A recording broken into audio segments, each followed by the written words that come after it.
বলেছে প্রথম কথা মিটিং ভেস্তে গিয়েছে, মিটিং ফলপ্রসূ হয়নি। 2 নম্বর বলেছে তারা সরকারের জন্য 3-4 দিন ওয়েট করবে।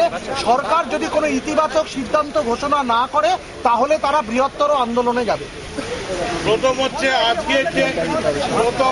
আজকের যে মিটিংটা, এই মিটিংটা এটা এই গত কয়েকদিনের যে ট্যাক্সি ধর্মঘট বা এই ধরনের যে তাণ্ডব, এইটা নিয়ে মিটিংটা ছিল না।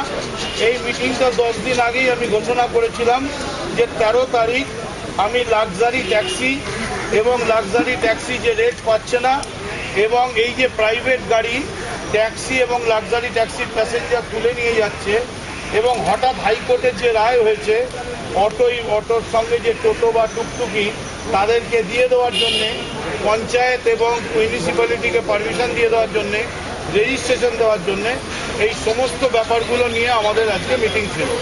অবশ্যই সেই মিটিংয়ে আজকে ট্যাক্সি মিশন সাম্প্রতিক ব্যাপারটা এসেছিল।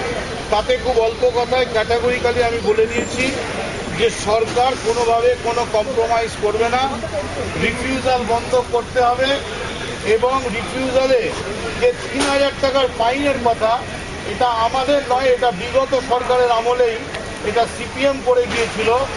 তখন তারা বললেন যে না, এটার সঙ্গে কোনো রকম ভেরিফিকেশন করা হচ্ছে না।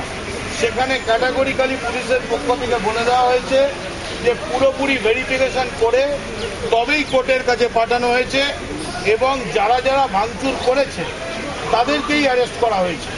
এবং কিভাবে তাদের করা হয়েছে, বিভিন্নভাবে ইনভেস্টিগেট করে, ট্র্যাক করে, মোবাইলের ছবি তুলে, বিভিন্নভাবে প্রেস ফটোগ্রাফারদের ক্যামেরায় ধরে তাদের যে কোনোভাবে আমরা পেয়েছি। সোর্সটা পুলিশ নিশ্চয়ই ডিসক্লোজ করবে না, যদি আদালত জানতে চায় আদালতের কাছে করবে।